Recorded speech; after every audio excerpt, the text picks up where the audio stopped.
Testing, testing. Here we go. Welcome to the Weird and the Wonderful with Strange Bones. That's me.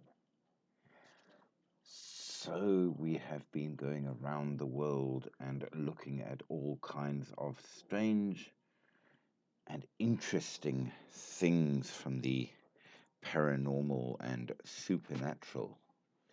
And as we are progressing around the world, inevitably we had to come to this country.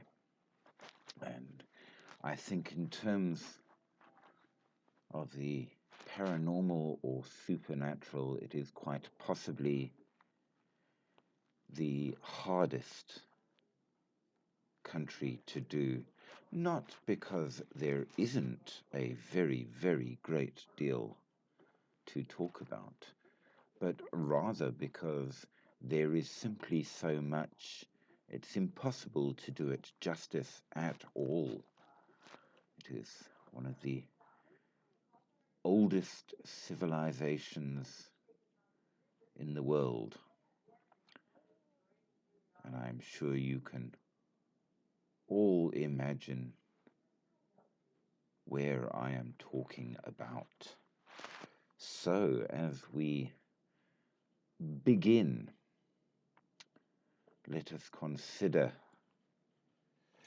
where we are starting and what we are doing. So, number one, we are going around looking at the different countries and cultures to see if we can locate commonalities and similarities to give us some kind of base understanding of what might be out there, what is interesting. Hey, Ria Betsware. Hey, Billy. Welcome, welcome.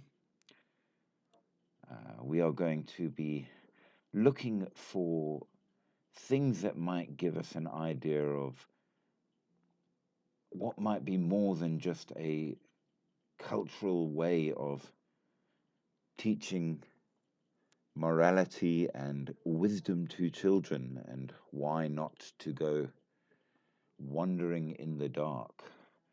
And maybe there might be more out there, but we shall see. We are, of course, wanting to do this absolutely entirely because it's fun and interesting. But I am going to remind everybody that joins, hey, Happy Project, we do expect you to at least be polite. We do not in any manner or form expect you to agree or disagree. Your views are welcome, so send tons of comments, but just remember, rudeness is not tolerated, and the boot will be put in if for some reason you decide to be rude and ruin things for everybody else. So, a certain amount. Hey, Logs, how you doing? Good, thanks, and you? Good, good, good. So, the topic for tonight is Egypt, and that's going to be a difficult, difficult topic with so many stories to talk about. And of course, as Yeah. always, we're going to start with ghosts and then move on to cryptids. So, what do you think? Are ghosts real? I honestly do think they are. I'm inclined to agree with you, but if they are, then they must fall into a reasonable category where they will be the same worldwide, don't you agree? Yeah. And so far, at least in the countries we have done, it seems that they do. So let's move into the first of them now. Egypt, as we know, is right in Yeah. the north of Africa, and it is Yeah. a particularly hot and dry country. And of Yeah. course, because of all of the ancient beliefs and all, They have a very, very complex system to deal with spirits, ghosts, gods, and more. So, Yeah. the spirit, such as it is in ancient Egyptian, is called the Ak. And of course, they separate the person into quite a few different distinct parts, which some of which go on to the afterlife and some of which do not. But Yeah. the Ak is the spirit of the person which can interact with the living. But unlike in some places, the Egyptians thought that sometimes the interaction could be good and sometimes bad. So either way, it goes both ways. We Yeah. know that Egyptians had. Have you seen that movie, The Gods of Egypt? Yeah. You have. Okay, so then you've got a pretty good idea of how it goes. Very, very complicated afterlife with Yeah. several different places you could end up dependent on how good or bad you were. Yeah. And I must admit, in terms of explaining the Egyptian view in at least ancient Egypt, that movie was pretty accurate. It was pretty well done. So I agree. it was a good one. Okay, so now obviously in modern Egypt, there's a reasonable amount of influence from other cultures as well, Yeah. which we will have to keep an eye on. But in terms of places that might be haunted, let's face it, Egypt has got a lot. I mean, Yeah. now an interesting thought to keep in mind, just as we go, it was raised, in fact, by one of our other guys that often join our live, Mhm. Mokwetsi. He pointed out, as we've discovered thus far, um, Yeah. disturbing graves is generally a very bad idea. Okay, Yeah. that I think we can agree with that. Yeah, Okay, we can totally agree with that. but now here's the problem. Mhm. Essentially, most of the pyramids are giant graves, Yeah. right? So does that mean going there might be possibly dangerous? Um, I think most definitely. Yeah, I think it's a fair point. Ah, I see the Emperor's son has joined us. Welcome to you. I'm going to open up to a couple more invitations to others who can give their comments as well. So let's do that very But quickly. the thing that ghosts can really be attracted to in the periods in the pyramids is where no one has gone up yet or That's an experienced interesting it. point. That is a very interesting point. So, as a very rough overview, we know that the pyramids was made by different parts, not all of which were the burial chamber. Yeah. So, is it safe to go, if you are suitably respectful, into the other parts? Maybe. Um, that's a tough thing.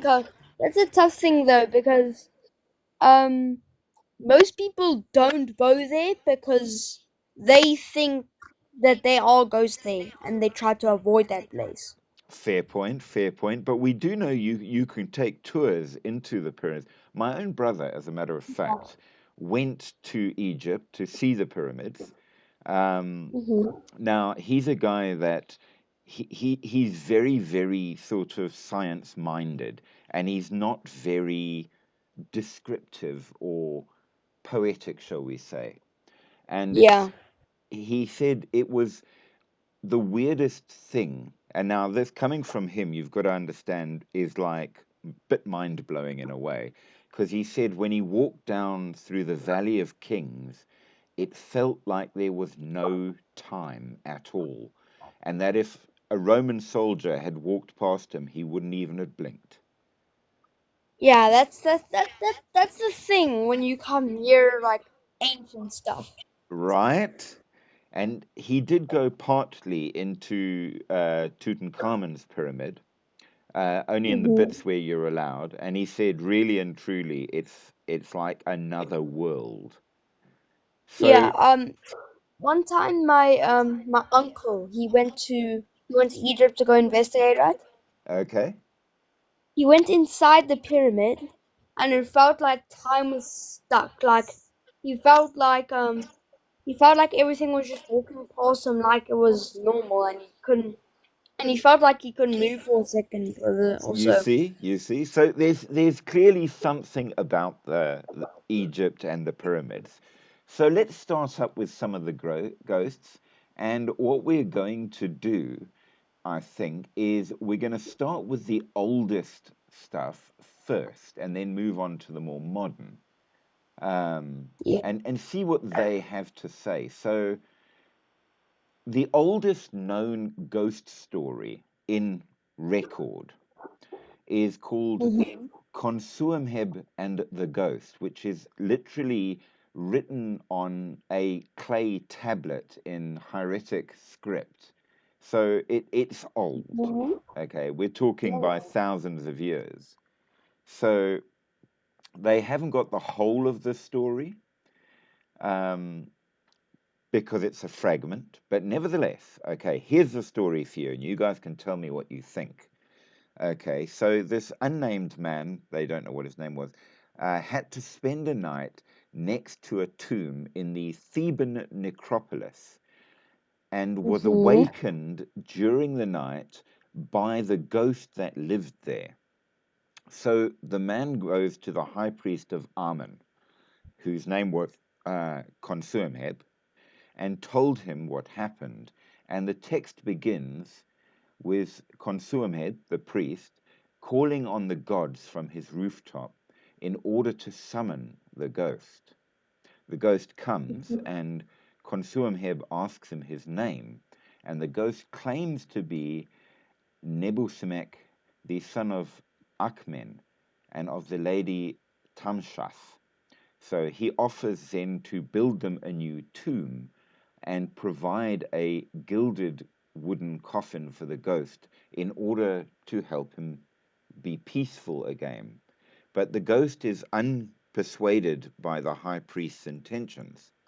So Consuamheb, sitting next to the ghost, cries and wishes to share his unfortunate fate by depriving himself of food, water, air, and daylight. Why, we're not sure, but this is how the story goes. Then this ghost tells of his past life when he was an overseer of the treasuries and a military official under the pharaoh Rahotep. And when he died, um, the ruler provided him with a proper canopic set and an alabaster sarcophagus. Now, the canopic set is the jars. So when they make a mummy, certain bits, to be blunt, are put into different important jars in these proper way. Yeah. But this was only done for important people. The poor people didn't get all of the fancy um, treatment, of course. So this was quite an honor. Mhm. It's a pretty big deal for an overseer to get all of this because it's normally reserved for, you know, the top line people, those with real money and pharaohs and things. So Yeah. he was given quite a bit of honor as an overseer. Um, he had a 10 cubit shaft tomb as well, but over the centuries, the tomb partially collapsed, thus allowing wind to get into the burial chamber. He revealed that others offered to rebuild his grave, but never honored their promise.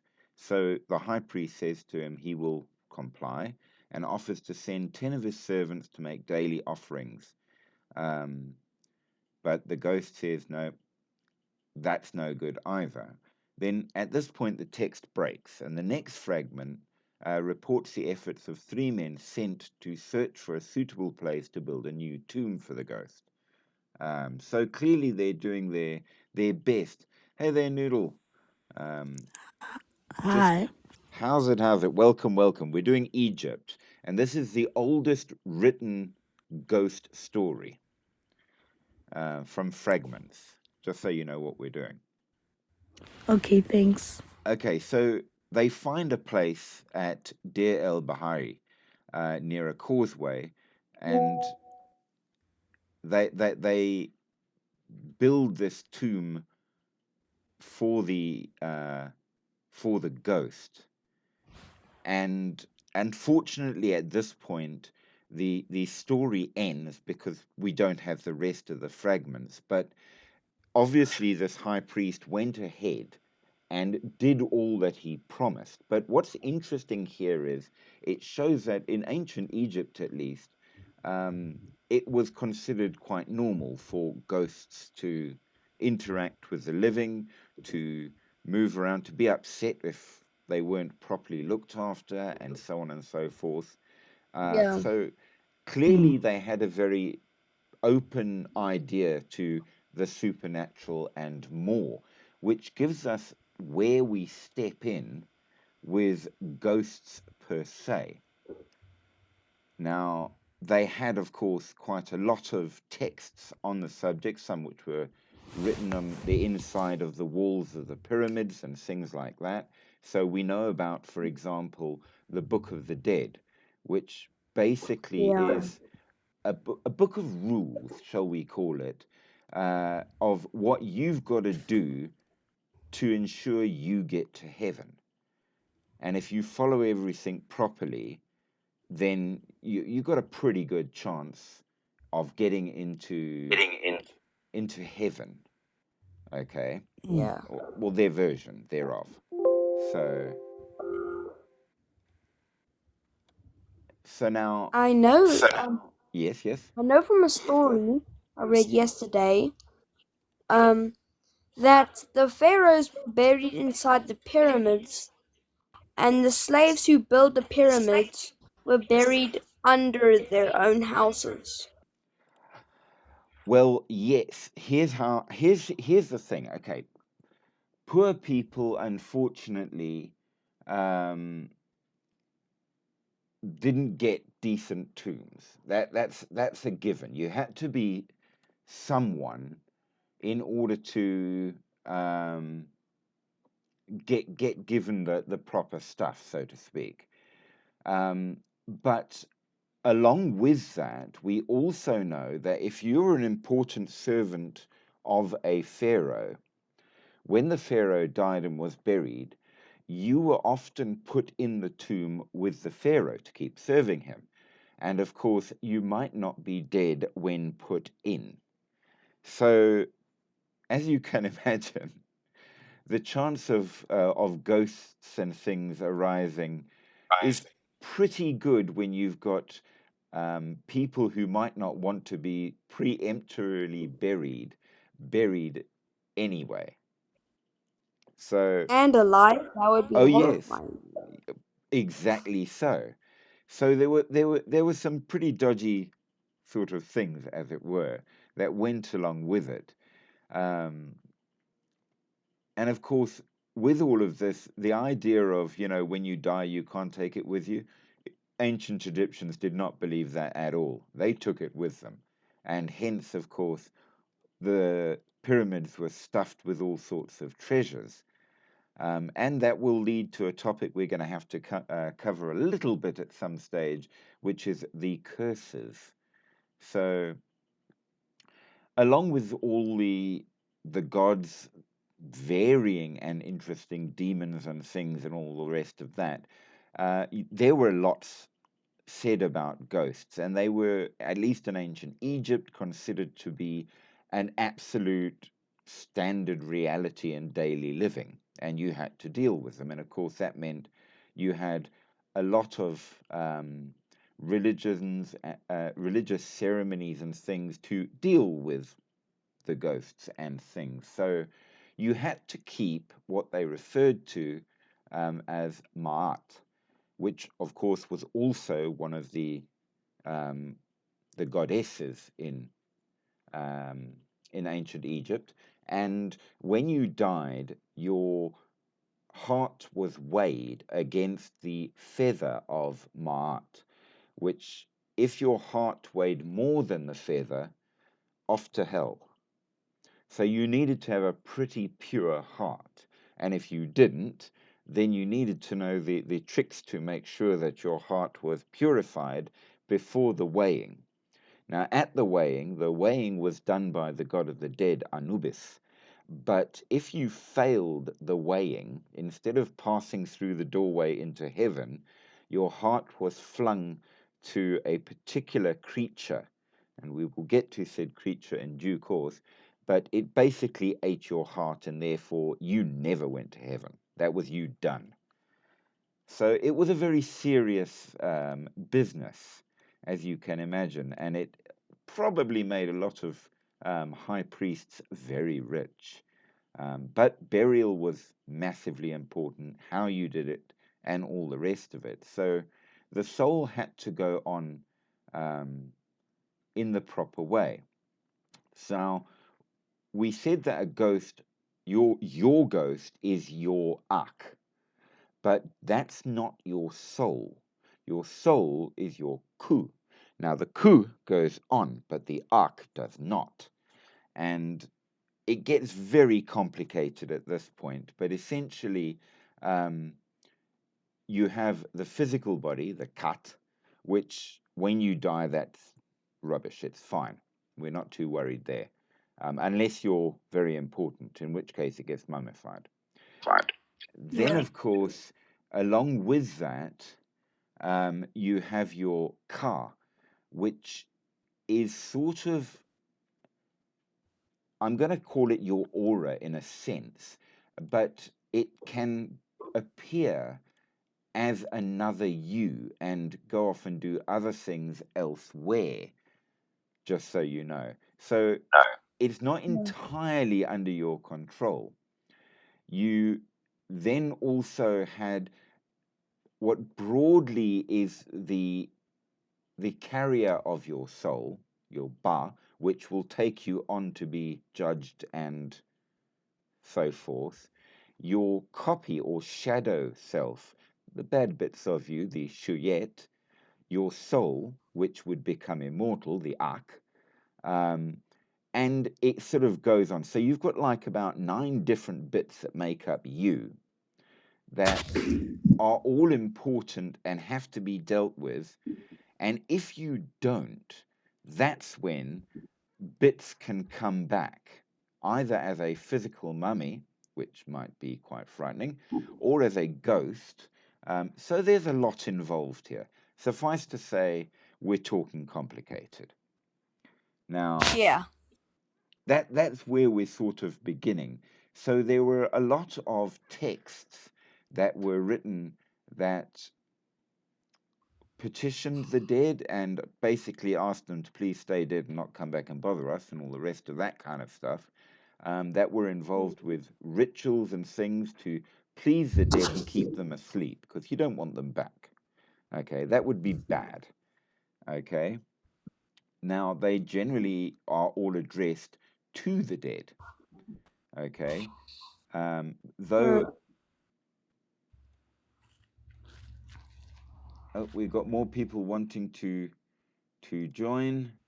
Please do join. Yes, we want you to join. I'm going to try and join you all now, because I think this is going to be a big and serious topic to bounce with, and I think we're going to enjoy this. Full conversation. Oh yeah, why not? I mean, come on, it's an excellent country to be covering. Yeah. Okay, there's some more invites out. We will add as people request, but yes. So we've got a lot of possible. Goodness, this thing needs to go out. All right. So, the first most haunted place in Egypt is, as we have established, the Giza pyramids. Okay, very prominent landmark. I think everybody knows about the pyramids of Giza. Now, what are you expecting to see if you are going to visit and being suitably terrified thereof? I think I would most likely see hieroglyphics of like what would happen during these periods and Well, yes, they did record a lot. They were great mm, writers, which is very interesting because writing is something that often came late to a lot of cultures. So knowing what happened early on is very difficult. But as we know, the Egyptians started with their writing and recording pretty early on, which means that there's a lot to be said. But in terms of all of our ghosts, we've got Yusuf asking to join. Stupid thing. Things are jumping so quickly that it is difficult to somehow add the people. Egyptians have better handwriting than me. Well, I think they got better handwriting than me as well. Um, hang on, I'm just trying to get this stupid thing to let people join. Yes, Smokey and Yusuf, I would love you to join. I'm just trying to make it do what it's supposed to and let you in. I really need a moderator for this to add I people. know. But hold on, guys. I am working on it. Ah, there we go. It's responding. It's responding. And another thing that will I think we will find ghosts is because how damaged they are nowadays. That's a good point, and it's something that More, we do need to consider. yeah, Purely because more because and less space of the pyramid is coming up. absolutely. Um, I don't know why this is. There we go. It doesn't want to accept. Why does it not Because want I've to seen accept? builders, they go under the pyramid and they drill a little bit. And then I heard a story they drilled until they found a hole that was drilled not by them, but by other people. Well, here, okay. So one of the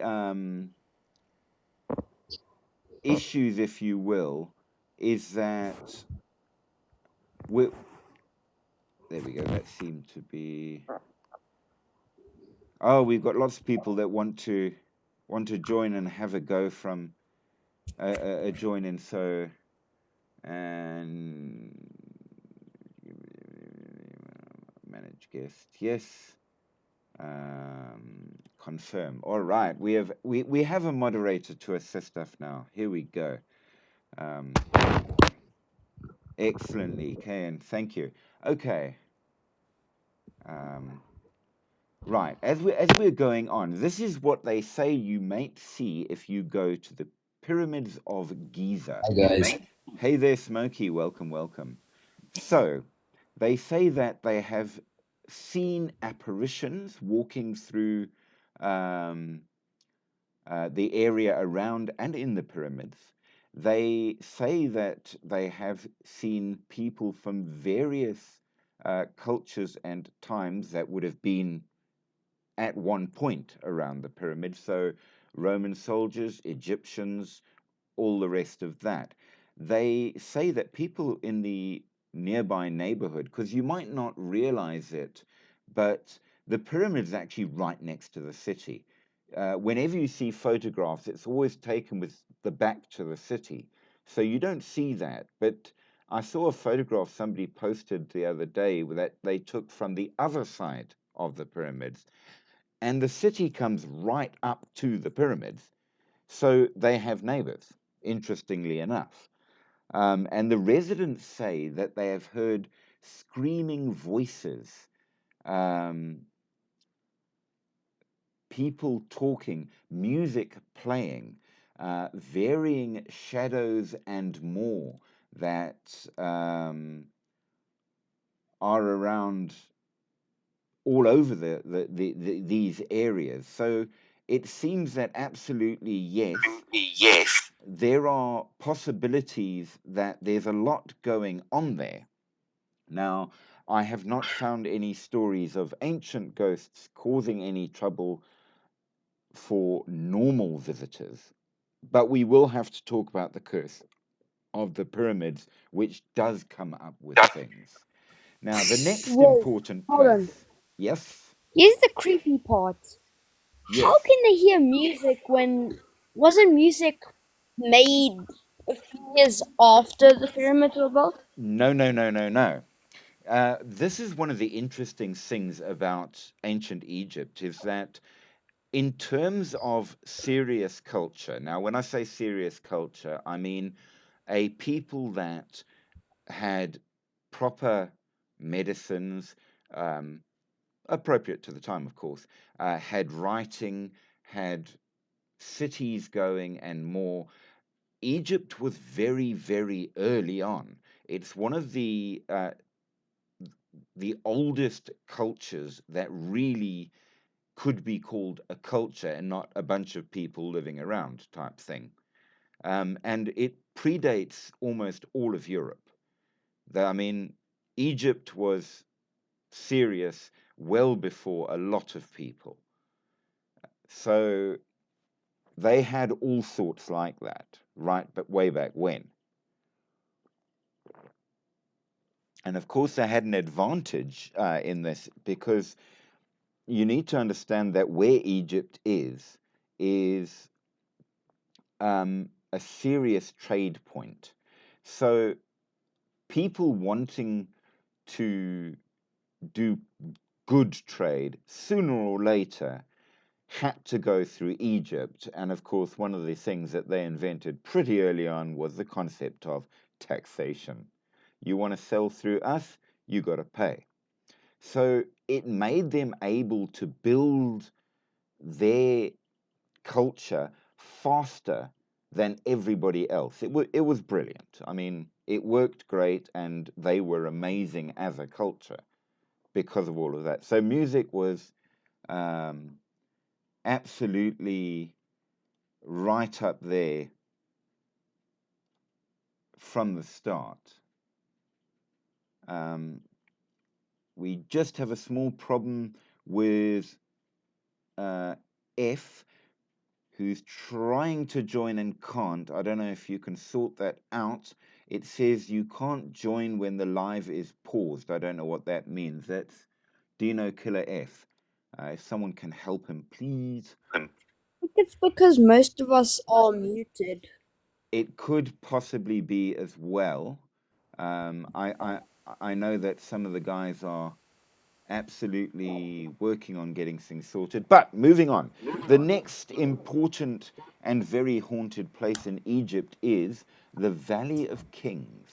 Now, interestingly enough, this is the place that my brother, who is about as non-poetic as is humanly possible, he's a computer expert, but he can't do imaginative. And this is the place where he said it felt like time had stopped, and he wouldn't even have been surprised if a Roman soldier walked past. So, right there.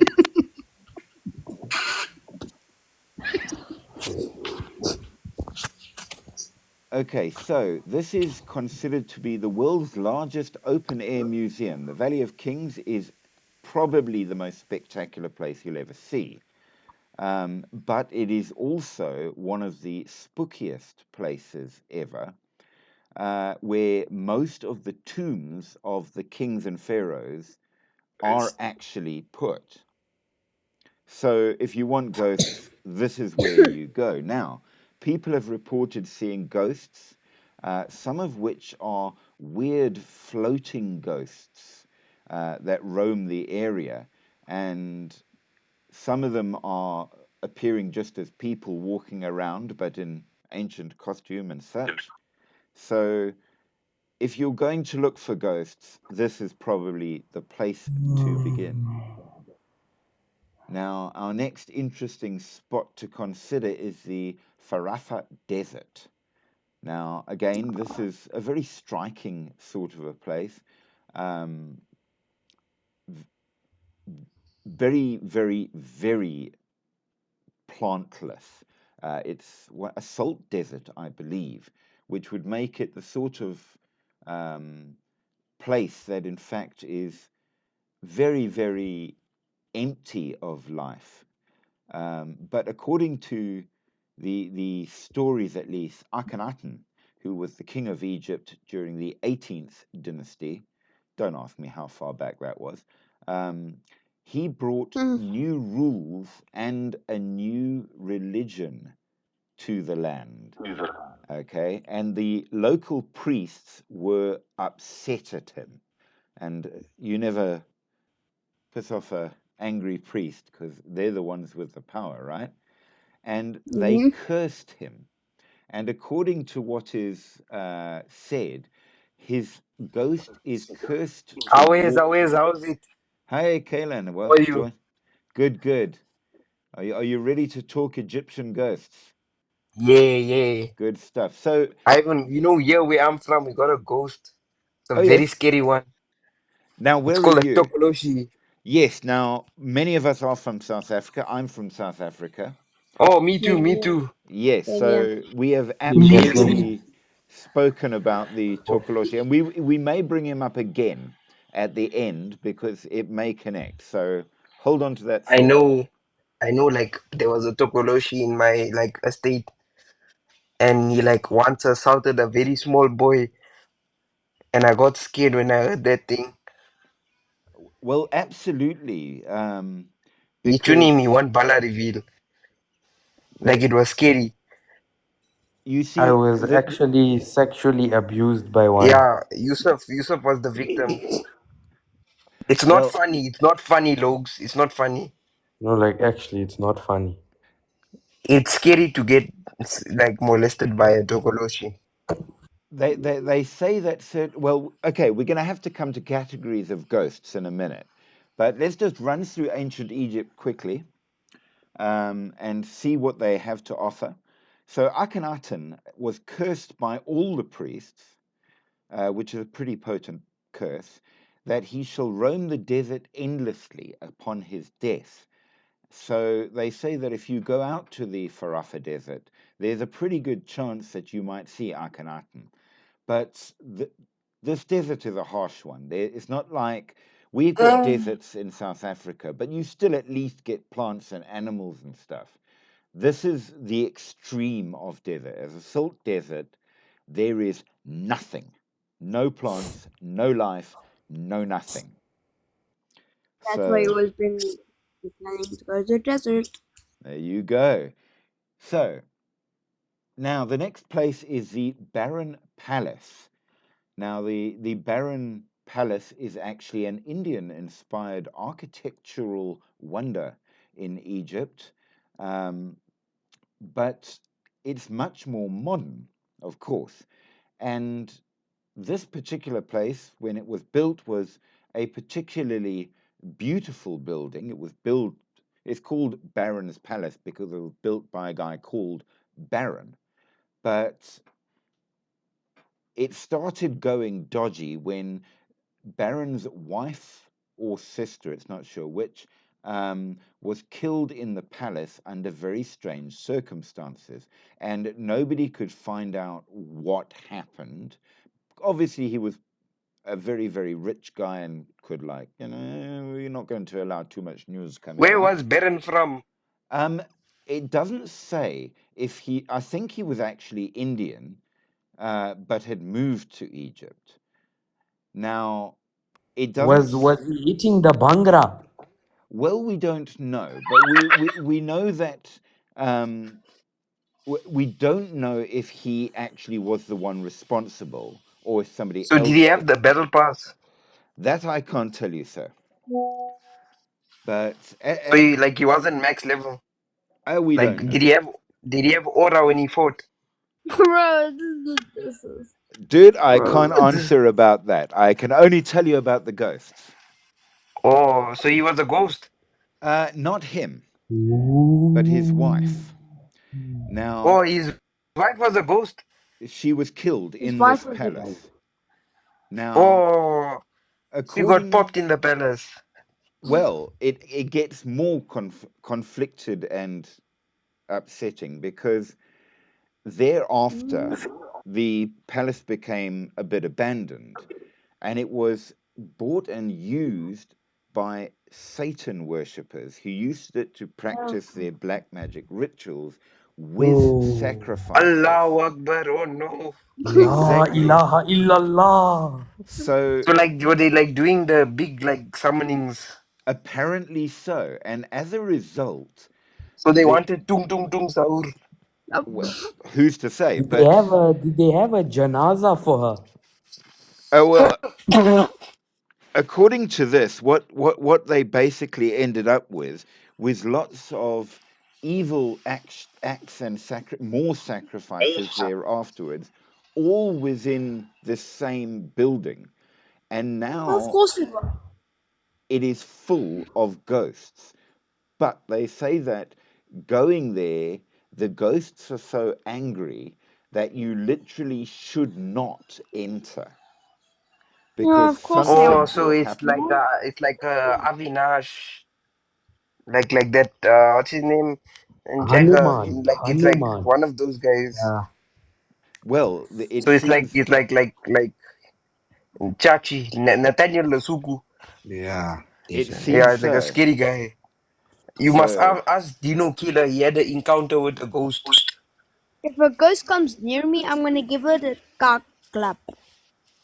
What the hell? well, if Yeah. you You're can. not that guy, pal. So now My moving bad, on my to bad. another place. Now we know the Giza pyramids. Are they? Okay, so they're very well known. Fine. But there are a number of other pyramids in Egypt that are not so well known but are very important. And I one got of pumped in Egypt before.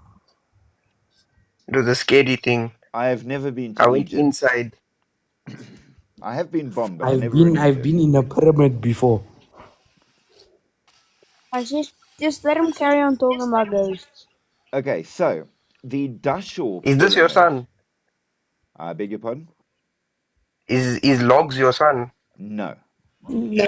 Oh, We are from all over the world actually that are on. We've got people on from Brazil, from Russia, all over Africa, I'm oh, from Bombo quite a Zimbabwe. lot South Africa. So quite a lot of people from different places. Oh, Okay. Smokey, where you from? I'm from Brazil. Oh, Paraduno, mine. Okay, my bad, my bad. Okay, so the Dashur pyramid, it houses one of the royal necropolises. Now, a necropolis Oh, is literally a city that has been deliberately built for the dead. Okay, so it's oh. never built for living people, it's built for the dead, which was quite Well, of course common. it is. Why? Why, Bill? Like we said in the beginning, um, the the Egyptian view of the afterlife was that it was very, very critical. It was very important. And being good to the ghosts was an important part of it. Whoever has got that going in the background, please stop Can it. you please mute your mic, sir? I'm trying to listen. Shut it. Okay, so this place historically is a city built specifically for the dead as well. However, there has been military exercises out near this place as well over more modern history and people have actually died there for other reasons over the years, and according to what they say, you can not only still hear and see apparitions, you can actually hear gunshots from previous battles that took place years ago, even though there's nobody out there now. So it seems that the past continues on, even at this stage. So modern ghosts mixing with old ghosts, and it's going to need to be discussed at some point as well. In our last live, there was a particular kind of ghost that turned up that the other ghosts are apparently afraid of. So, do different ghosts have the ability to harm other ghosts? Yes. Okay, so Yeah. we've got a yes. We got 2 yes, Yes. Yes, Yes. 3 yes, yes, yes, 4 yes, yes, Well, yes, 5 yes, yes. I would say it yes. depends on the paranormal equilibrium, but It okay. also depends on the like equation of the maths because you see, It if the also ghost can't depends on touch you, that physics means you can't touch because them. the It kind of depends on how they die. In NAS, like you see, Okay, if you get pumped while you dying, you gone. And then if you don't get that Loads. one, then you can get touched. Then in the mission ghost you failed. can feel Okay, it. Loads has hit on a Then a very ghost died. important point here. Just consider this. So, we've developed over our different lives a number of categories of ghosts. So, the lowest level would be what I would call an echo. Okay, it Also, can't like he's level 1, he never buys a battle pass. kind of yes. So, they can't interact with us, we can't Does he have interact like with them. Mpundes in God? I have no idea what that is. It's But basically like he can he like harm people no. like So, with weapons. the lowest level only repeats the same actions over and over again. They can't be interacted with, they can't interact with us. They might be seen or sometimes only heard, but that's like the lowest level. Then the next level up can walk around and do other things. It's not locked into a straight pattern over and over like an echo, but they don't generally interact with us and we can't interact with Sir, them. we can't hear you. We can't hear you. I can only see your lip syncing. Okay, so why Yeah, yeah, can't that's better. That's better. okay, so It's like your mic.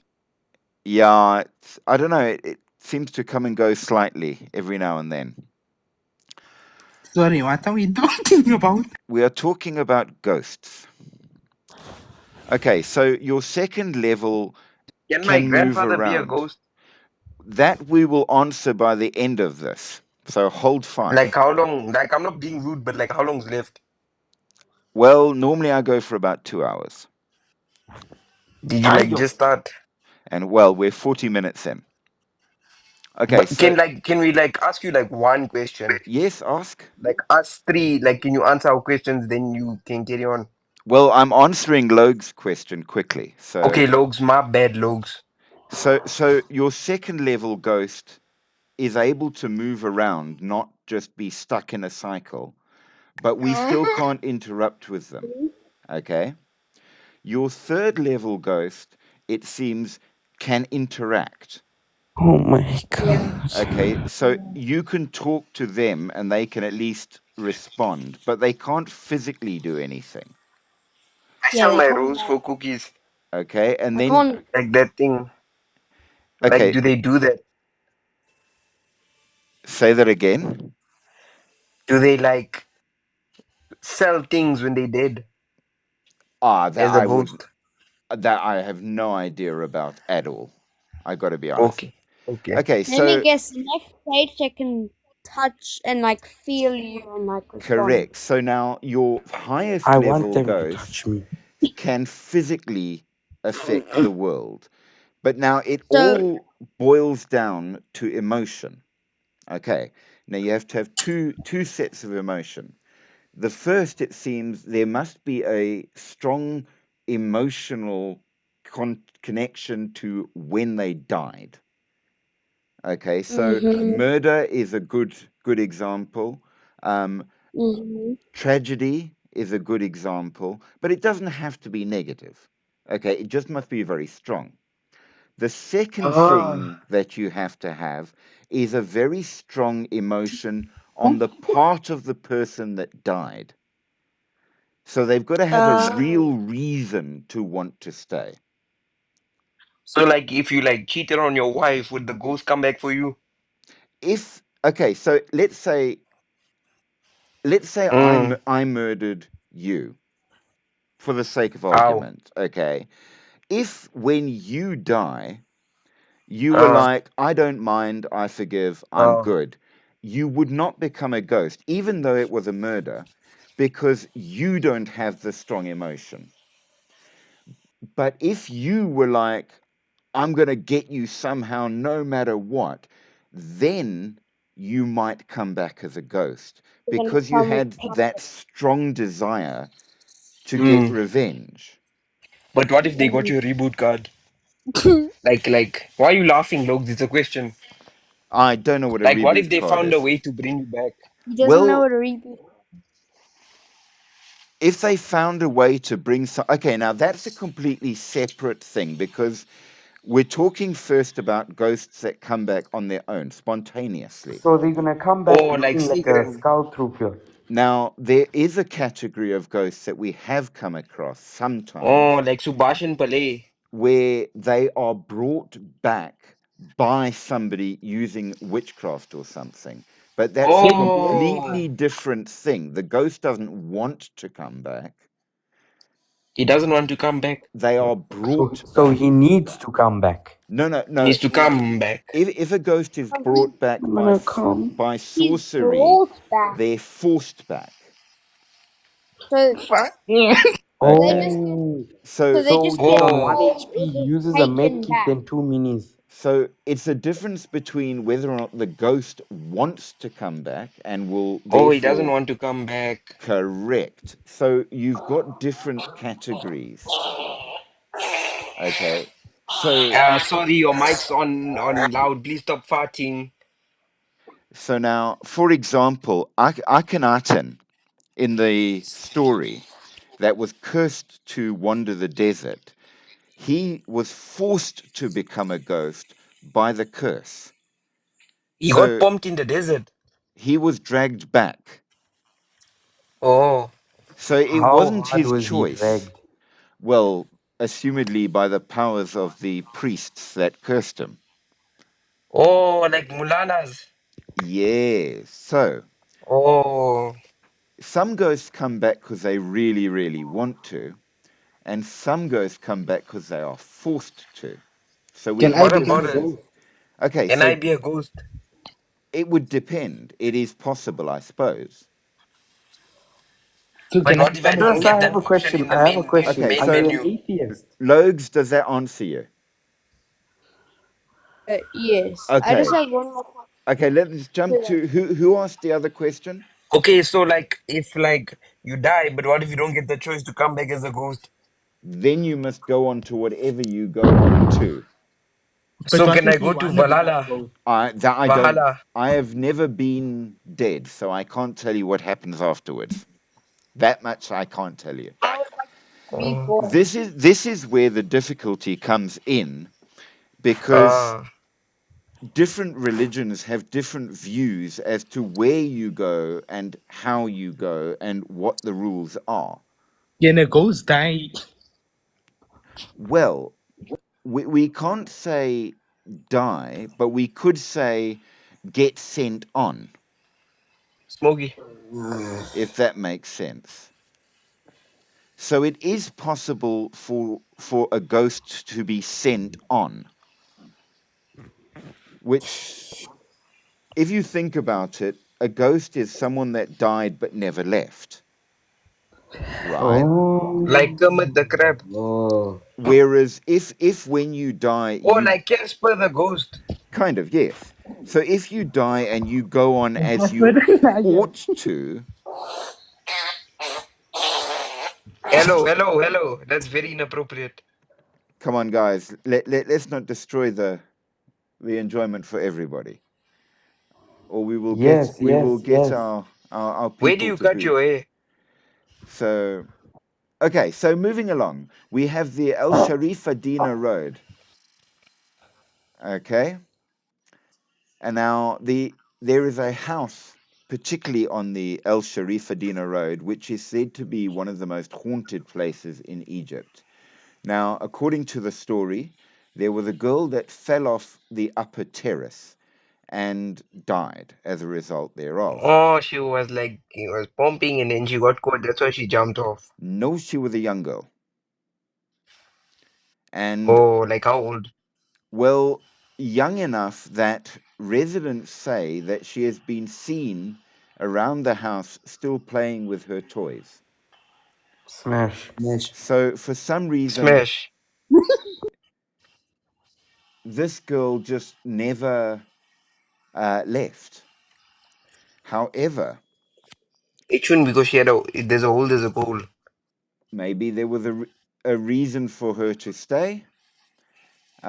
But some say Maybe that. she was waiting for her future love. Mr. Strange Bones. Hey, welcome. Glad you could join us. I see it's full house here by you, eh? Hey, we're having a good one today. I think it's because we're doing Away, Egypt. Emperor. Away, laka, Away, bro. away, Always, Lani, Oh, what yeah, time? oh, yeah, oh, yeah, oh, yeah. away, Okay. guys. We're Okay, listening to now spooky stories. here is a good question for us, because half of the stories about this girl, okay, so we're talking a little girl, okay, half the stories say that she's been seen playing with her toys quietly around the house. Others say that sometimes she's seen crying or screaming. Now, why would that Whoa. be? Her father was abusing her. That was scary, man. That shit's scary. Or maybe she used to have very scary thoughts in her imaginary brain. Right. Possibly. Maybe her stepfather or her father were like abusing her. I don't know. It seems Maybe that she used to get like 10 lashes, like quack, well, apparently like she that. had a good life up until the time she fell and died. At least Maybe her according to the father threw her story. off because he couldn't do it anymore. He can't take it anymore. Dunno? Well, we shall move along. If we don't have an answer to that, we have to accept it's a mystery. But the next one is the Roshdi building in Egypt. And it's connected with a lot of interesting, eerie incidents. In Egypt. Okay, so the building is about 50 years old, and it has warning signs written outside saying, "Don't even come close, do not enter." Okay, and these are written by locals that live in the area. So clearly, this is Can staff go inside? Say again? Can staff go inside? It's an abandoned building. There are no staff. Oh, But like you can't vine anymore. no. But literally, the locals have put up signs saying, "Don't come close, don't go in." They say, the residents, Maybe it's a Diddy's hideout. well, this is Maybe it's what like a What hideout of happened one if of you the want to celebrities. discover? this is what the stories say. They have heard people screaming in pain. They have seen blood coming out of the Diddy. taps when you turn it on. They say, according to the legend of it, that laborers that were put to work building here and working here were actually tortured, and that one construction worker was so angry with the treatment that he laid a curse upon the owner. How were they tortured? So it seems that this is an actually cursed building that is so terrifying nowadays that they will not only tell you not to go in, they tell you not even to go near. So try that for size. Whether or not they'll stop you, I don't know, but Gangs. no, they say there's nothing in there at all. It's completely empty, and in fact, the locals are too scared to go close. The homeless people love there. Nope, nobody will go near.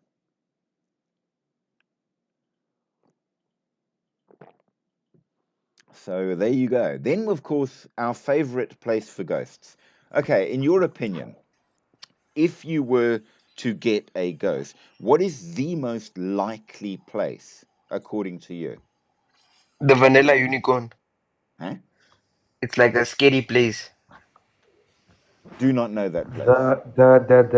The Conjuring House. Okay, interesting point. My backyard. It's dark and scary. Well, I think Someone the threw a rock at me once while I was walking in my backyard. Where I live in the bush. most likely place to get a ghost is very probably a hospital.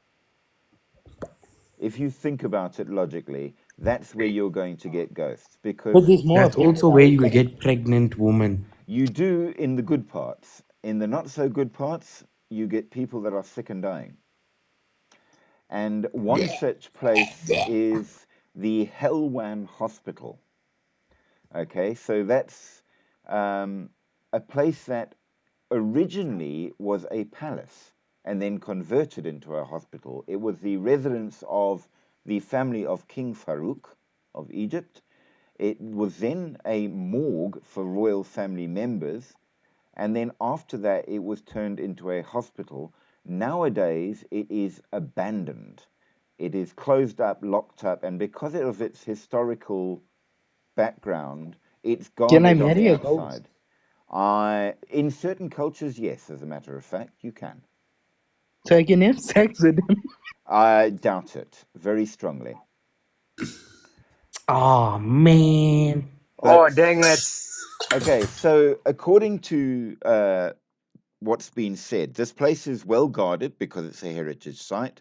You can't get in at all. Nevertheless, you will see lights going on and off. You can hear people talking inside and other noises and screams. And on occasions, the. Always, man, I have to vie. I'll be back later. Aye, cool. Thanks for joining us, man. Loves, man. Your stories are amazing. Lovely, lovely. I'll see you right. Cheers, cheers. Okay, so it's suitably scary enough that you can actually even get apparitions moving around. And according to the guards, they have standing orders for their own safety never to go into the hospital. So there you have it, something suitably frightening. Now, another place that is a good place to find ghosts, of course, are roads. We know that in South Africa we have plenty of haunted roads, and it seems that Egypt is no different. The Wadi El Natun Highway is a very dangerous highway. It's got quite a few accidents that happen, but some of them are caused by ghosts. So it seems that occasionally cars that disappear will suddenly appear in front of you, cause an accident, and then disappear. And this has happened on more than one occasion. Other travelers report seeing ghosts standing by the road or walking in front of traffic, which also causes accidents. Others say that ghosts would appear suddenly next to their car, running at the same speed no matter how fast they are going. In another bizarre incident, certain drivers have claimed that they've actually hit somebody, stopped to go and see what the hell it was, and there was absolutely nobody there. So there you go. We have haunted highway with all of the bells and whistles you would expect from a decent ghost. The next interesting place is a house, of course, and that is the house of Izzat Aba Ouf, who was a very well-known, famous actor, and it's apparently earned quite a spooky reputation. During his parties and gatherings, his guests would often see an old man holding a lamp, and although this ghost was harmless, it freaked quite a few of them out, as you can probably imagine. Some say that this old man was the previous owner of the villa. The place is now abandoned, and it seems that the old man is the only resident, but they do say the place is on the market. So if you are in need of a place to stay and you don't mind an extra tenant, maybe you can buy the house and live there. Now, a couple of more modern ones which I found which might be interesting to you. There's a story from a person who says, my mother and I often speak of supernatural instances that occurred in my childhood, things that she has seen and things that I. And one of them was that a few years back, they moved into a place that was so haunted that they had to actually leave. Now, they say that the building was an apartment building called Rushdie. And when they were there were all kinds of unexplained movements of objects and varying sounds and things that was enough to at least frighten them so that they would leave entirely. Now, Lebu asks us if reincarnation is a paranormal thing. Okay, here's the issue. Oh, Luca asks if they can join. Moderator.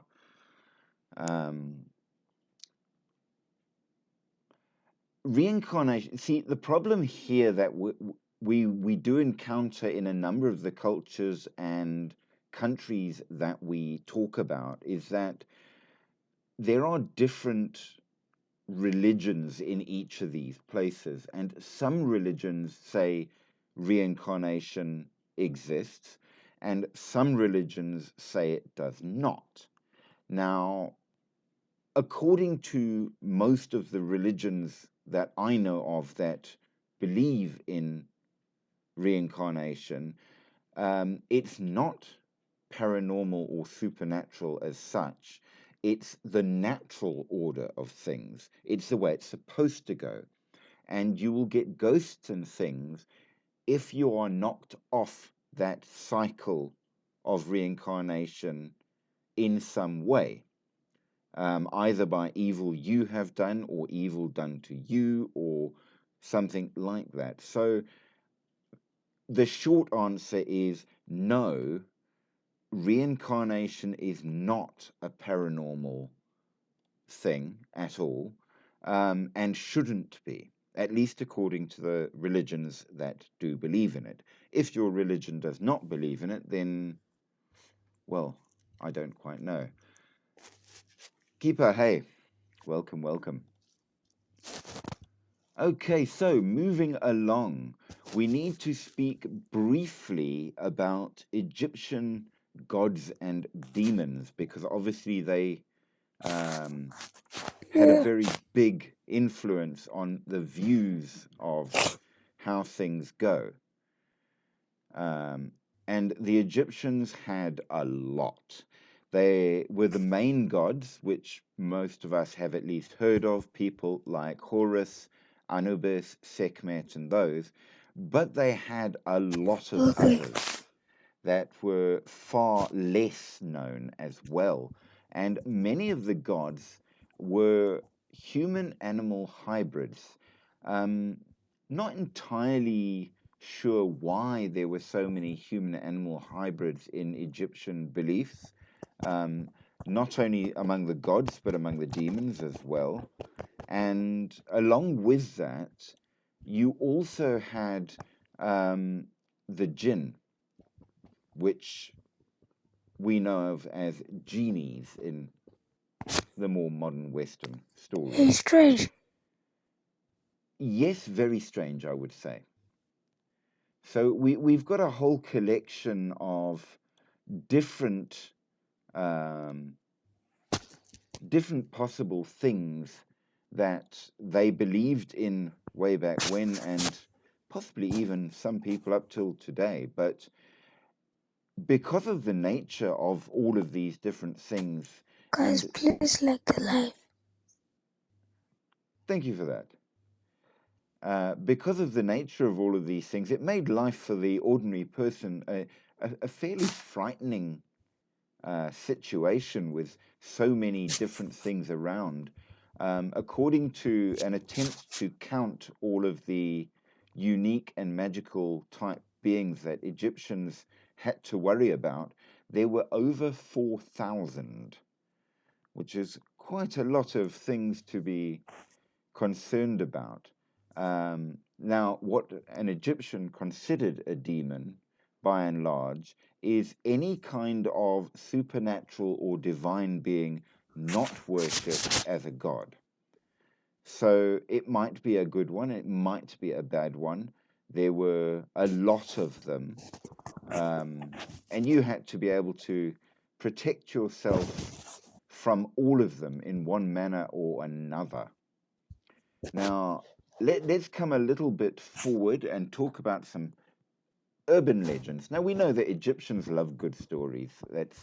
It's a thing among them. So, urban legends, as you can imagine, are very, very common, and you get lots and lots of them about everything from the gods to ghosts to ghouls to genies. And we will come to ghouls, by the way, because we have encountered those in other places. And the first one to consider is El Nadaha. Now, basically, El Nadaha is one that comes from the area around the Nile Delta, where a beautiful siren-like woman, mysterious in her appearance, appears in the fields late at night. She comes out of the water from the river itself, and we know that the river is like massively important to Egypt. So she comes from the river and waits on the shore. She will speak a man's name, bewitching him with a chant-like call, and he will drop whatever he's doing and whoever he's with to follow her. And then he is lured into the river, where he inevitably drowns. So now, this is the Egyptian version of what we refer to quite often in ghost stories as the White Lady, except this particular one is not in white, but nevertheless, she fits that category perfectly. A female figure that for some reason wants revenge or severely dislikes men, and will then take them away and kill them. So eventually, yes, it's a specific category of ghosts. And what's interesting is we've encountered similar stories in a number of different cultures, particularly when it's a woman that has endured a lot of abuse from men, and as a result was killed by the man, and then comes back as a ghost and wants revenge both on the one that killed her and on all men thereafter. And they're generally referred to as a white lady, because in most cultures they are dressed in white. Their bodies are generally lost or are hidden by the person that murdered them. And some say that if you can find their body and bury it properly, their ghost will go. So you've got a whole collection of different ghosts, but that one absolutely fits to that. Keeper asks about the leper king. That I don't know. I don't know that legend. It may turn up. I will check along and see if it's in part of the notes that I've got on Ghosts of Egypt. And if we have, we will talk on it. If not, I'll have to find out for us. But we will. The next interesting one that we've got here is El Selawa. This is an interesting creature, and this falls into the category of cryptid that may actually be a memory of, or even a still existent thing that is a prehistoric type creature, an older sort of creature that maybe no longer is alive, they're now extinct, but stories remember them. And it seems to be a kind of halfway between a wolf and a jackal that lives in the mountains and the deserts and the remote places, as you would expect for such types of creatures. it was around in the time of the pharaohs, and of course, it was said even then that the creature attacked anyone that trespassed on a temple or graveyard. Um, they say that it was some kind of a creature. It may have been a real creature back in the day that would have been carnivorous, but the stories have grown around it, and nowadays they say that it is in fact the Egyptian version of a werewolf. That there were two particular women that at night would transform into this creature and go out in secret to eat the remains of people that they could dig up from graves. One day, their husband, suspecting something, followed them and saw what they were and confronted his wife. But as angry as she was, she kept him alive for the sake of their children, but then disappeared herself with with her sister. So they say that there have been stories of her reappearing and sometimes without her sister. Um, so they have a version of a werewolf out there in Egypt as well. Now, the next one is something that we have absolutely seen. We've seen a version of this in India. There are stories of this in certain Eastern European countries. It's not common in Western countries much at all. But nevertheless, there are common stories in other places, and this is El Ghul, a ghoul in modern language, um, a one-eyed creature with a striking red pupil, so half blind. It may or may not have the ability to change shape, but it particularly lives on eating the flesh of human beings while they are still alive. It is said to be somewhat half alive, half dead, and if you strike it with an iron sword, it will beg you to kill it. Now, this is in fact a trap, because if you strike a ghoul with a sword once, it dies, but if you strike it twice, it will come back to life more powerful and then will eat you. So they have ghouls in Egypt as they do in India, and they lurk around the graveyards, which is suitably creepy, I think, and absolutely good for that. As we troll along, we have a few more interesting ones.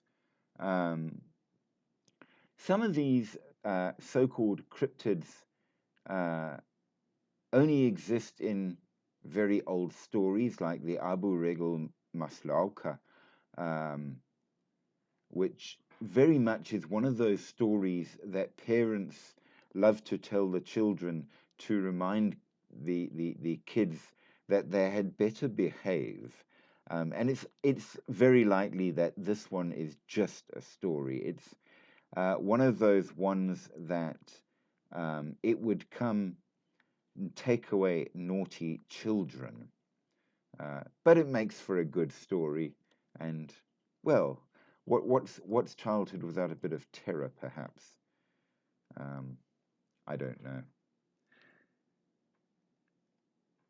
We've found quite a few burial places. We've found some modern hospitals and houses. Certainly, there are few places around Egypt where you can't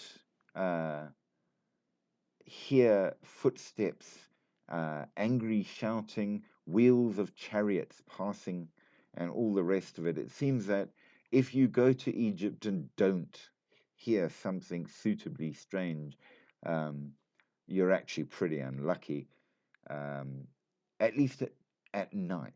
During the day, it's noted to be very, very quiet. Now, we are at the point where we need to answer the question that was raised actually last week sometime. If the pyramids are tombs, graves, basically, and if graves are the kind of places that you absolutely should not disturb, what about people visiting the pyramids? And here is the answer that I have found thus far. The curse of pharaohs, known as the mummy's curse, it's a legendary curse, and it is believed to afflict any that disturb the mummies of ancient Egyptians, especially the pharaohs. It is said to bring bad luck at the very least, and at worst, death, indiscriminately affecting both the thieves who have tried to steal from the tombs and archaeologists who some would say are just more scientific thieves. Some say that this has a scientific explanation, such as bacteria or something in there, but others say not at all. And there are plenty of stories around this that may seem to prove that, in fact, the curse is real. Stories definitely increased by two things. Number one, on the tombs are written all over the place a great deal of curses that are aimed at anyone that disturbs them. So the curses are written on the walls quite literally. However, curse stories increased after the discovery of Tutankhamun's tomb by Howard Carter. They say that there were no curses inscribed in the pharaoh's burial chamber, but strange rumors started about what happened to the crew that worked on that discovery afterwards. So Howard Carter was a British Egyptologist, and in the 1900s, he descended into the tomb of Tutankhamun in the valley. Now, Tutankhamun was a pharaoh believed to have begun his rule as a 9-year-old in 1333 BCE. So we're talking now 3,058 years ago. And he died, murdered, it seems, in 1323 BCE. No, I tell a lie, it wasn't. It was 4,000 and call it 4,060 years ago. So it was a while back. Okay, and he stayed in peace until 1922. Now, Carter went down into the tomb and into the burial chamber. When he reached the door, he made a very small hole, and he peered through the hole and saw that the room was filled with treasures and gold. And when he opened the door, they also opened up the curse. Now, widely publicized belief in the curse, of course, went wild once Lord Carnarvon, who was one of the ones on the trip, suddenly died. The 5th Earl of Carnarvon was a keen Egyptologist, and he financed the project that Carter was the head of and was there when they opened the door. He died at the age of 56 of blood poisoning, and people immediately said it was the curse that did it. But he was not the only one cursed. Prince Ali Kemal Fameh Bey of Egypt was shot dead by his wife, and people said that it was due to the curse that drove her mad.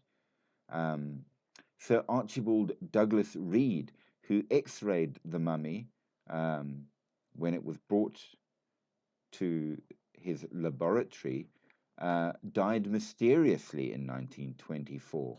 Sir Lee Stack was the Governor General of the Sudan, and he was assassinated in Cairo. Arthur Mace of the excavation team died of arsenic poisoning in 1928. Carter's secretary, Richard Bethel, died in his bed by smothering, and his father then committed suicide. Sir Arthur Conan Doyle, who was a great spiritualist, told a reporter, an evil elemental may have caused all of these deaths, either directly or through ill luck cast upon those that were involved. And of course, being a famous writer and all, that just made stories go even wilder. Now, Howard Carter himself said that the curse was an absolute load of shite.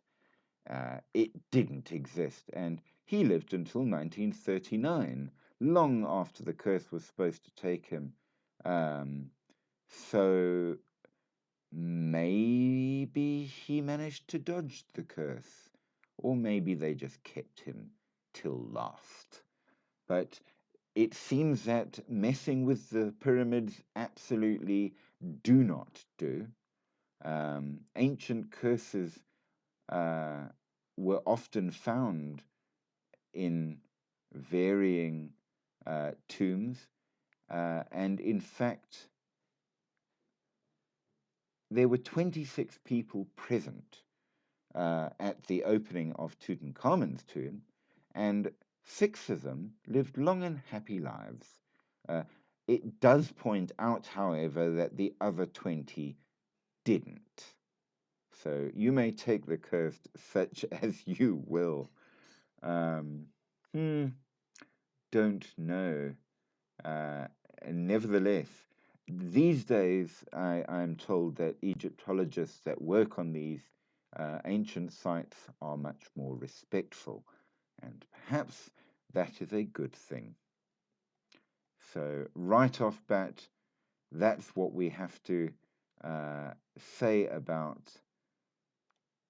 some of the curse.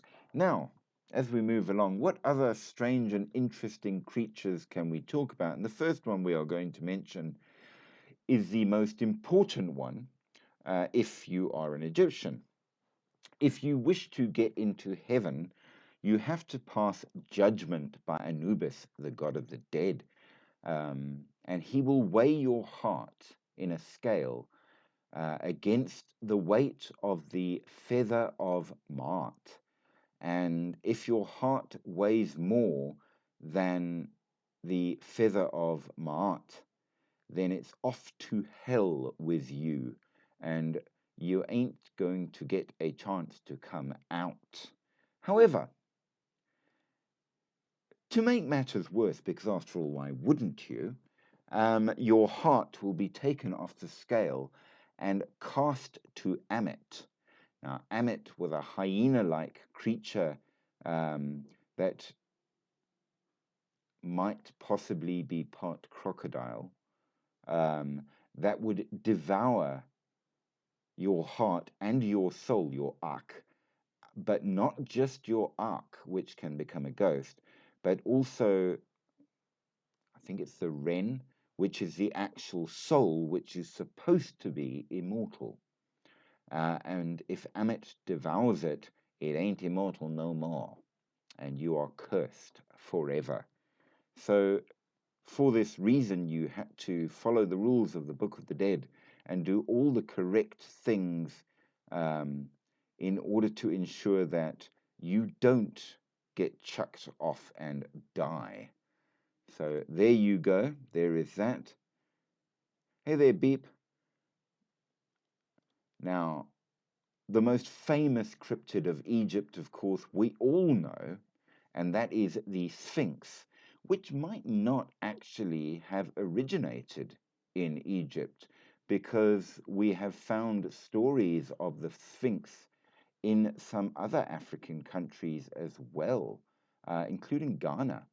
So maybe they got it from elsewhere, but nevertheless, it is a creature with the body of a lion and the head of a person, and often with wings and a snake's tail.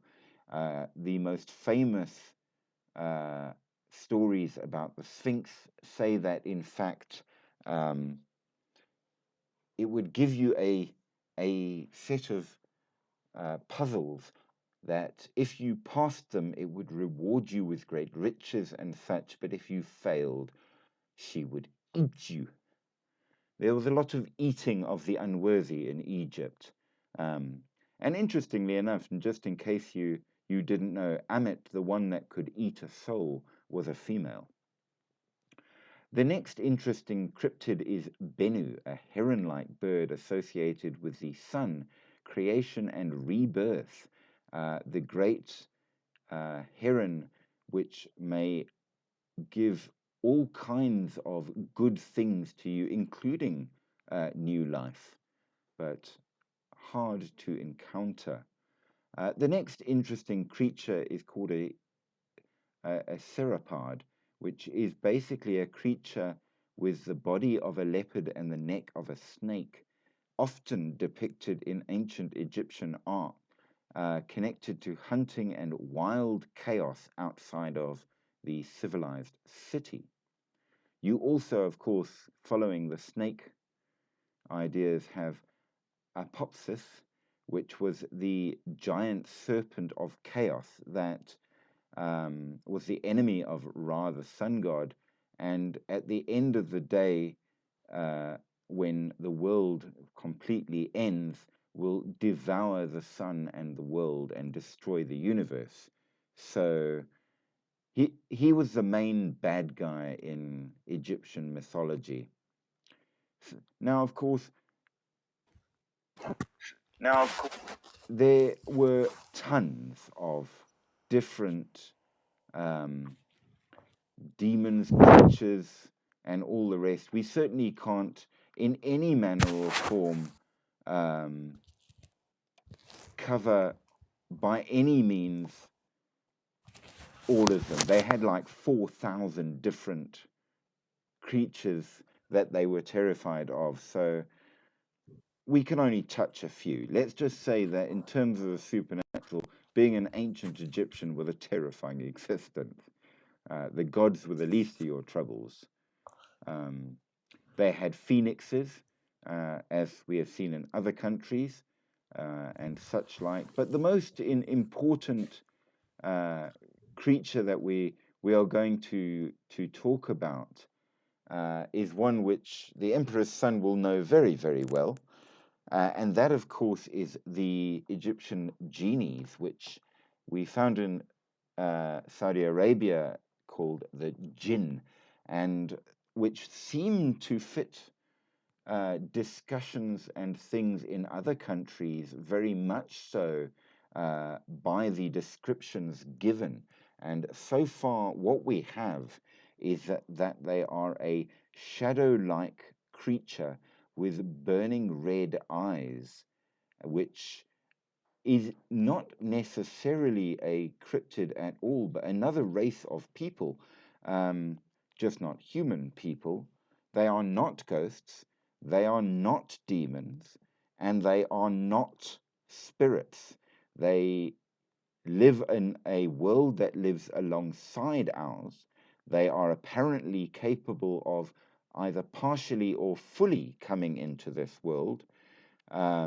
If they partially do, they are more like a ghost and are intangible, but then they can't touch you either. If they fully come into this world, then they are a physical body. You can touch them, they can touch you. And some of them are quite benign, but some of them just don't like people and might be nasty. Now, we've got a lot of lore from stories that come from the Islamic beliefs, very much so, but it is not only in the cultures that are Islamic that we find descriptions of these creatures that have exactly the same abilities and ways, it seems, as are described in the Islamic stories. So while most of the written stuff about them is Muslim, it is not the origin. Uh, Cultures that have nothing to do with any of the Muslim cultures at all also tell stories of these things. We've seen them in a couple of countries around the world, but of course we find them again in Egypt. So there is that. We also, along with these quite terrifying creatures, do encounter a whole array of demons and such that are considered to be demons, as we would see a demon. A whole collection of spirits, not ghosts, but not demons, that throng the desert. And of course, we have an absolute ton of ghosts. So, in terms of the supernatural, Egypt has all that you could possibly want and more. Um, so, no doubt about that. Now, just to go through a couple more of the interesting cryptids, um, we have Shesmu, which may or may not be a lesser deity as well, and it is a lion headed god, not the female lion headed god that we know of, Sekhmet, and not the cat headed god or goddess, Bastet. This is a male lion god, and he was considered to be very benevolent in most of the time, um, being associated with wine, but also he was the executioner of the wicked. So it seemed that if you were good, he was very, very good, and if you were bad, he was wicked. So, there you go. Then, of course, a very well-known one, we have Sobek, the crocodile god, obviously very important with the river. We also have, for the first time, griffins. Griffins have the body of a lion, the head and wings of an eagle, which is mentioned as being a guardian of power in Egyptian mythology. It was also seen as a guardian of treasures and sacred objects, so representative of vigilance and strength. But besides that and the gods, that's about as far as we are going to be able to touch in terms of the major cryptids. I will say that Egypt does not have a Bigfoot like creature, though many, many other countries do. Um, and I vaguely wonder if it's because it's as hot and dry as it is. All of the countries that do have a Bigfoot style creature are a lot more forested and green and such. So perhaps that's something to remember, that in fact it is a real type of creature in some way, and it lives in certain types of places. And if the place is not suitable, it does not live there, which would make sense if it's a thing. There are, of course, a number of cryptids that fall in line exactly with what we call the prehistoric cryptid, some kind of a creature that is probably a memory or story of the remnants of prehistoric creatures that early humans did encounter but no longer exist. There are a number of cryptids that fall in line with the variety of what we would call moral stories. They generally are unique to the place and culture there, and they usually are used as ways of teaching kids something, rather than being um, stories that people actually believe in that sense. So you get grades of cryptid. Um, the jinn, however, seems are very much believed in, and we have seen in a lot of other cultures. The ghosts. The ghosts, it seems, still fit to the categories of hauntings as we have found all over the world. There are no deviations whatsoever. They certainly fit to the different categories and types of ghosts, those that are merely seen or heard, those that can interact, and those which are quite violent and may get upset with you. Um, and then, of course, the other common cryptid, it's not really a ghost per se, but it's, well, whatever it might be, is the ghoul, which is the eater of human flesh that lives in graveyards. Um, and as somebody pointed out, large portions of Egypt are just one giant graveyard. So having ghouls there is unsurprising. We found them in India, we found them in South America, um, and we have found them in Eastern Europe, but not in Western Europe for whatever reason, and not in North America. So make of that what you will. We have certain common creatures from places around the world. I will say, however, that for whatever reason, Egypt also does not have vampires.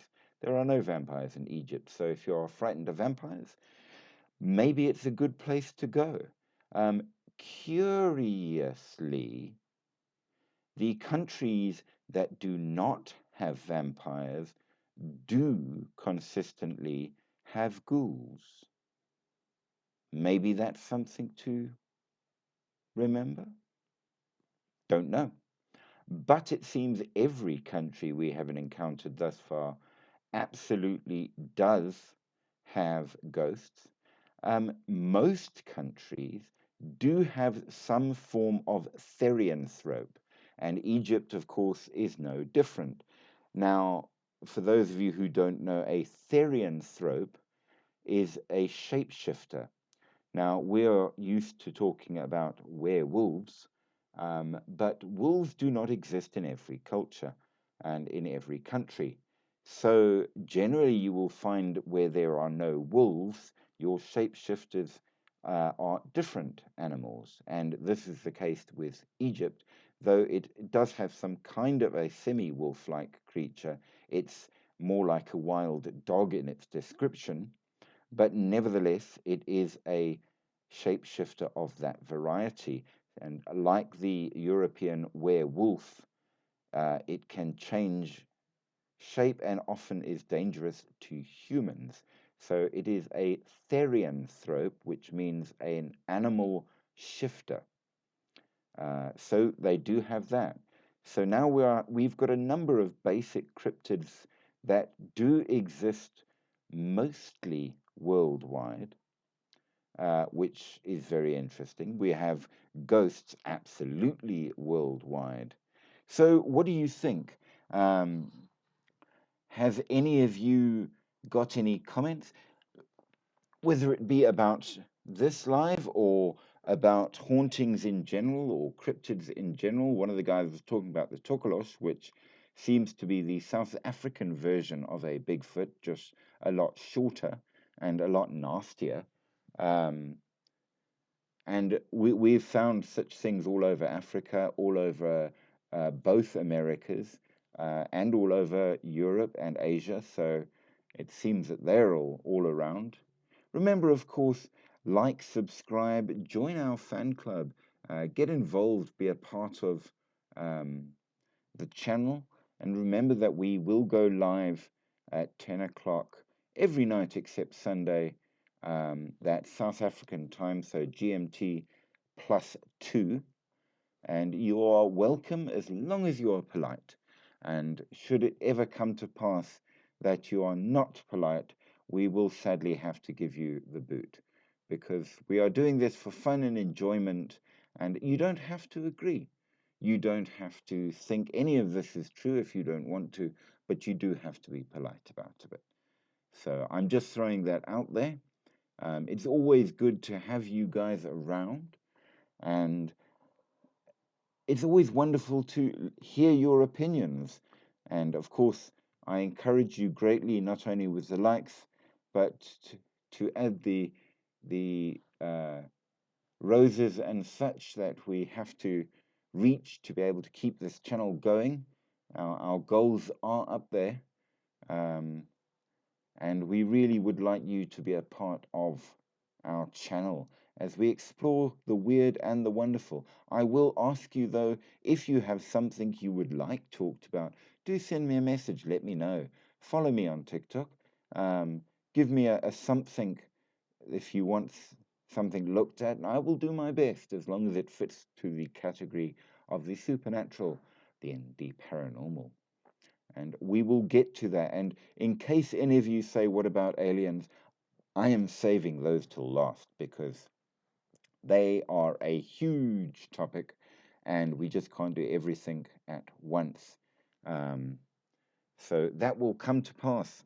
But until then, I shall thank you all for being here. I will bid you all the greatest of evening. Sleep sweet, sleep deep, but sleep with one eye open, and maybe keep a holy object near at hand, because you never know. Those things that go bump in the night might possibly just bump for you. Good night.